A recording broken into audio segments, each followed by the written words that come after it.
Hey, what is up, everyone? So I'm Happy Cruz here. Just want to share some news with you guys real quick. So as you guys can see, Sony wants to move PS4 players to the PS5 faster than in previous generations. Aha! But how are they going to go about this?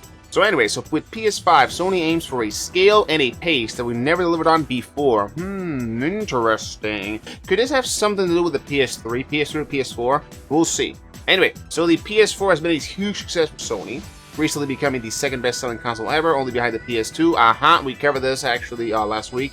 So Sony is looking to save that into success for its next generation. New PlayStation boss Jim Ryan says the company's main goal is to move the community from the current generation to PS5 more quickly than it has in the past. Okay, so anyway, all right. So Ryan was talking about how. Yeah, okay. So these are gamers who are networked by and sticky. I don't know why he sticky. That's not the word I would have used here, sticky, but you know, it is what it is. And engaged and passionate about PlayStation to an extent that we've not seen in previous generations. I suppose so. So as we move towards the next generation in 2020, one of our tasks, probably our main task, is to take that community and transition it from the PS4 to PS5 and at a scale and pace that we never delivered on before. Yeah, but hold on a minute. I'm pretty sure it has something to do with the PS3 to PS4. I guarantee you. So anyway, so it's unclear how Sony plans to move players along to the new console or if this will impact its stated plans of releasing games cross-platform. Ryan went on to point out that developers and publishers have given good feedback on the PS5's development tools, something that was particular with the PS3. There it is. The PS3. Oh boy. Never forget.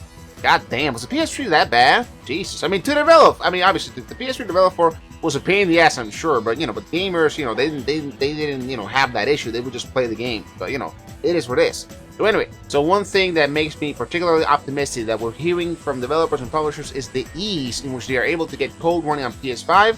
That's pretty important because if you guys remember, the PS3 had the cell processor, and it was a pain in the ass to get code up and running on the PS3. It took many years. It took like probably 4 or 5 years for developers to say, okay, to get the hang of the cell processor, basically. Alright, so anyway, so it's way beyond the experience they've had on any other PlayStation platform. They keep throwing shade at the PS3, man. They keep throwing shade at the PS3. The PS3 as a whole, overall, I mean, it had two things that went horribly wrong, I would say. The cell processor and also the price at launch, $600. Man, I don't know what the hell they were thinking, but that's what it is. If it was me, I would not have put the cell processor in, and I would have launched it at $400. But that's me. The Blu-ray, some people complain about the Blu-ray. I don't know, I think the Blu-ray overall was fine. It was the main issue with the cell processor. But what do you guys think? Alright, so anyway, so also, I do want to comment on this real quick. I mean, what is this? Hold on a minute. Norman Reedus is happy Silent Hills didn't get made. Aw, Norman, why?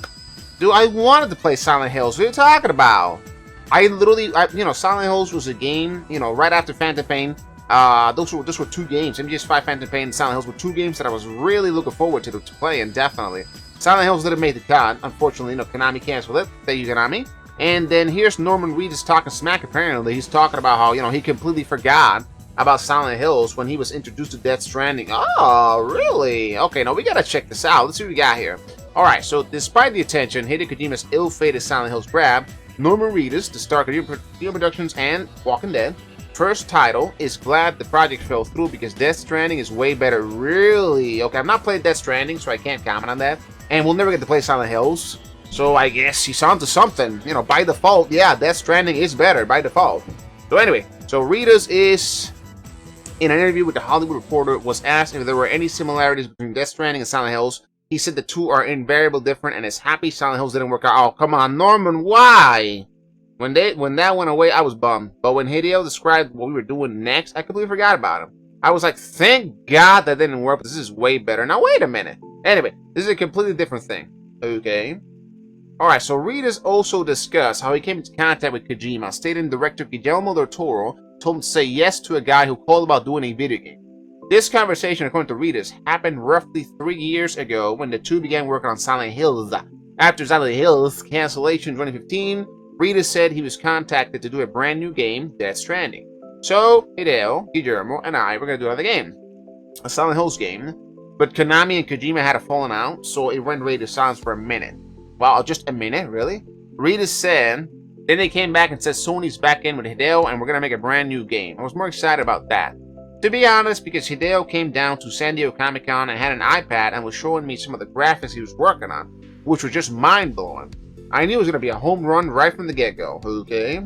Well, we're a couple of days. Okay, so yeah, this is obviously, this article is a few days old, as you can see, because we're talking about how Death Stranding was coming out in a few days. But let's see what else is here. Blah blah. Reviews have begun posting online, and apparently the game is good, 9 out of 10, and blah blah blah. I do want to play it. I do want to play it definitely, but I don't know. I mean, is it worth the 60? What do you guys think? For those of you that have played it, is Death Stranding worth the $60? Please let me know in the comment section. I will appreciate it. Thank you. But yeah, definitely that is it. So yeah, so Sony wants to move PS4 players to the PS5 much faster than PS3 to PS4, and I can't really blame them, to be honest. And Norman Reedus talking smack about Silent Hills. Norman, why? Come on, man. You know, I do find kind of funny that he said that Death Stranding is better. Well, no shit. I mean, obviously, you know, Death Stranding is better by default because Silent Hills got canceled. We cannot play Silent Hills, but we can play Death Stranding. Unless, of course, he's talking about, you know, the plot and whatnot of Silent Hills, which, again, we don't know. We cannot compare it because Silent Hills was canceled. Alright, so that is it, guys. Gonna cut the video right here. Hope you guys enjoyed it. Please let me know your thoughts in the comment section in regards to the Sony PS4, PS5 stuff, and also your thoughts on Norman Reedus talking smack about Silent Hills, and also let me know how if Death Stranding is any good. Which it probably is, but is it worth the $60? That's what I want to know. Anyway, that is it, guys. Thank you very much for watching. Appreciate it. Hope you guys enjoyed the video. Don't forget to give it a comment. Leave a comment, give it a like, and subscribe for more epic videos. And I'll see you guys soon with another epic video. Later.